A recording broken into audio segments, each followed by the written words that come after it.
quiero darle la bienvenida a este espacio al general Patricio Carrillo, ex ministro del Interior, ex comandante general de la Policía Nacional. Gracias por estar con nosotros esta mañana para el análisis. Bienvenido.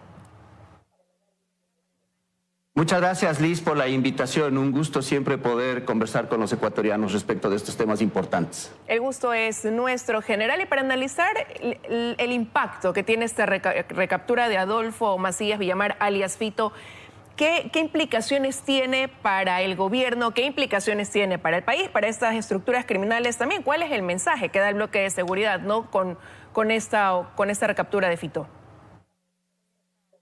Mire, yo creo que hay muchas implicaciones respecto de esta, que es una captura estratégica dentro de la afectación que hay que hacer a las organizaciones criminales. Lo primero, dar confianza a las instituciones, y aprovecho para saludar y felicitar a los grupos de búsqueda de Policía Nacional y de Fuerzas Armadas. Son grupos absolutamente comprometidos que durante un periodo de tiempo sostenido jamás han perdido el objetivo. Y eso da también confianza a los ciudadanos, porque instituciones potentes que actúan de manera integrada, con probidad, con ética, con integridad, permiten estos resultados. La segunda implicación que yo veo en lo inmediato es el tema al interior de la propia organización criminal. Ahí va a haber de manera muy rápida un reemplazo y una adaptación de ese liderazgo. Ese liderazgo queda absolutamente minado, pero como el crimen organizado funciona como hidras, desaparece uno, pero es rápidamente reemplazado, ahí no creo que vaya a afectar. Pero si el Ecuador quiere que esto tenga realmente un valor estratégico y un impacto, lo que hay que hacer es de manera integrada unas acciones que vayan a la desarticulación de un mercado, de una ruta que era operada por esta organización criminal, y además que tenga un impacto real en los indicadores de reducción de violencia. Para eso creo que algunos mecanismos como la extradición, como los mecanismos para la extinción de dominio y algunos otros que ya están vigentes en el país pueden actuar inmediatamente.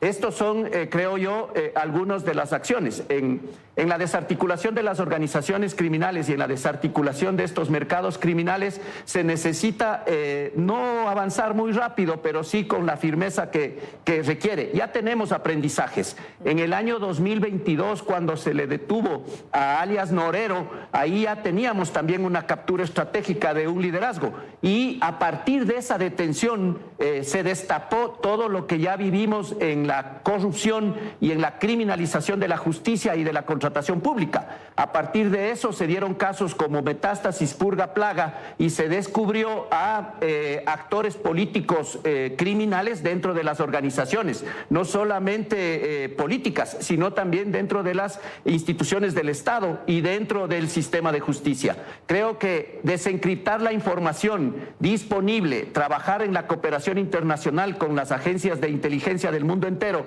permitirá también ir descubriendo muchos aspectos. Recordemos que Fito no es simplemente un alto valor criminal para el Ecuador, sino en la seguridad regional y en la seguridad global inclusive, porque actúa de manera integrada con carteles mexicanos, con los grupos centroamericanos criminales como los Caidiles y los Maras, con organizaciones colombianas, brasileras, con el Tren de Aragua y con las mafias europeas, asiáticas. Es decir, aquí hay una integración criminal de la cual él es parte de la conspiración. Por eso, inclusive, Estados Unidos ha iniciado procesos con boletas de captura pendientes para el sujeto. General, y quiero ir puntualizando en algunos de los aspectos que usted ha mencionado, precisamente por lo que usted acaba ahora de señalar de esta relación que tiene Fito. Eso, a la vez que genera su recaptura confianza en la ciudadanía, también genera preocupación, porque seguramente ya una vez que se ha iniciado, ha dicho el gobierno, un proceso de extradición, preocupa lo que él vaya quizás a decir en busca de una cooperación eficaz que reduzca una pena en los Estados Unidos. Considerando eso y el hecho de que él ahora considerando eso, y perdón que le interrumpa, y que él ahora está en La Roca, él ya se escapó pues hace un año y medio, y hace pocos días lo hizo alias Fede. ¿Cómo garantizar, primero, la preservación de la vida? Porque muchos lo tendrán como un blanco, ¿no? Y segundo, que no se repita un nuevo escape también. ¿Cómo garantizar todo esto? Sí, y por eso cito yo el caso de alias Norero, porque lo más débil dentro del sistema de justicia en el Ecuador no termina siendo ni el Consejo de la Judicatura, ni la Fiscalía, la Policía, sino el SNAI. El SNAI, yo creo que lo mínimo que necesita el Ecuador es una auditoría respecto de los riesgos preponderantes y permanentes que tiene esa institucionalidad.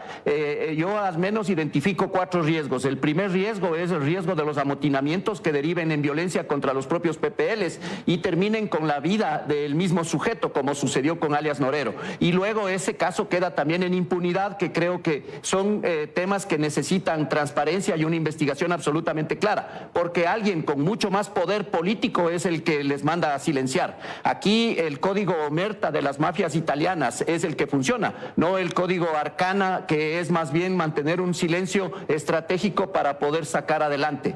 El segundo riesgo que yo veo en el sistema penitenciario es el riesgo de fugas.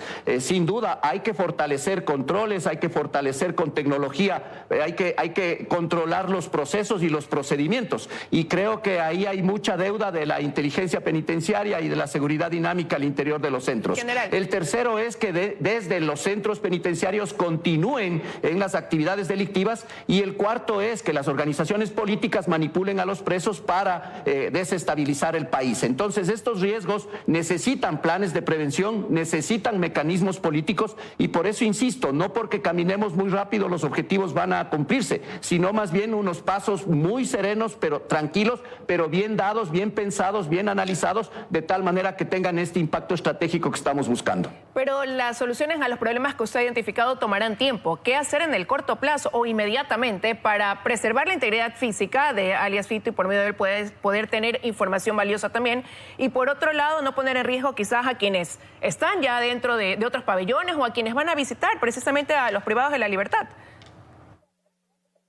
Sí, sin duda, estos temas requieren planificación, requieren presupuesto, requieren algunos mecanismos que el Estado tiene que proveerlos. En el corto plazo yo no veo soluciones. En el corto plazo la contención a través de la fuerza del Estado creo que es el único camino. Ahí el Estado, el gobierno ha demostrado una voluntad política de querer solucionar, y ese es el mensaje también que se envía. Pero la cooperación internacional nos tiene que ayudar. Hoy más que nunca es el mecanismo de fortalecer bilateral y multilateralmente los conceptos de seguridad y defensa. Yo creo que hay que profundizar mucho más en estos temas, y además realizar un plan a mediano y largo plazo que permita ir mitigando algunos de estas amenazas.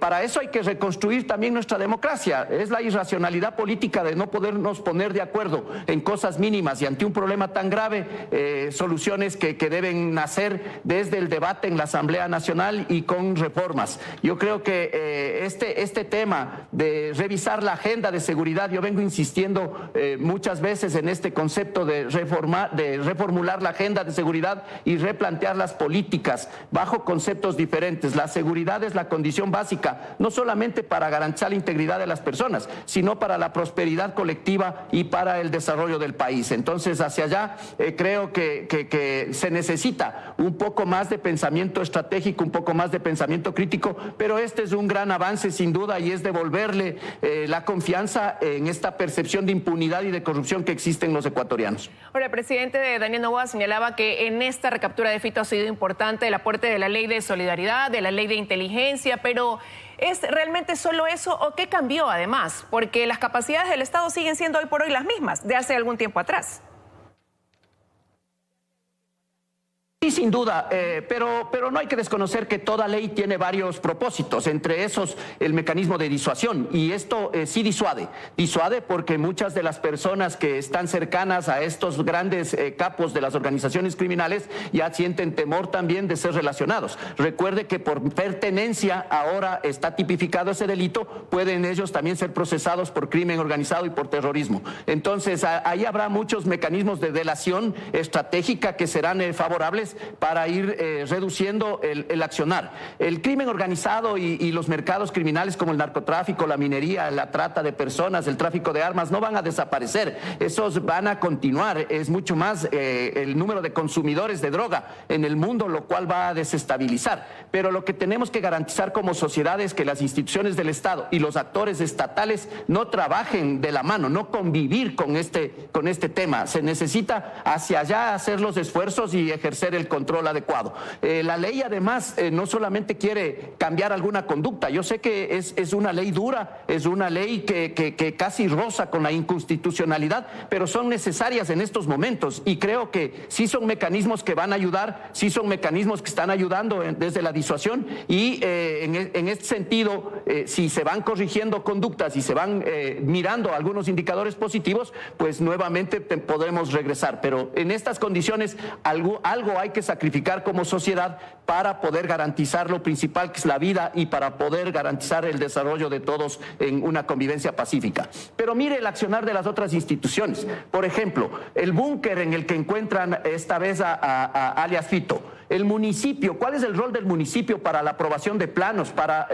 ¿Hacen inspección o no hacen inspección? Aquí todos tenemos que comprometernos en esta lucha. Caso contrario, va a ser muy difícil que pocas instituciones simplemente estén en el desgaste permanente y no existe el impacto que se requiere.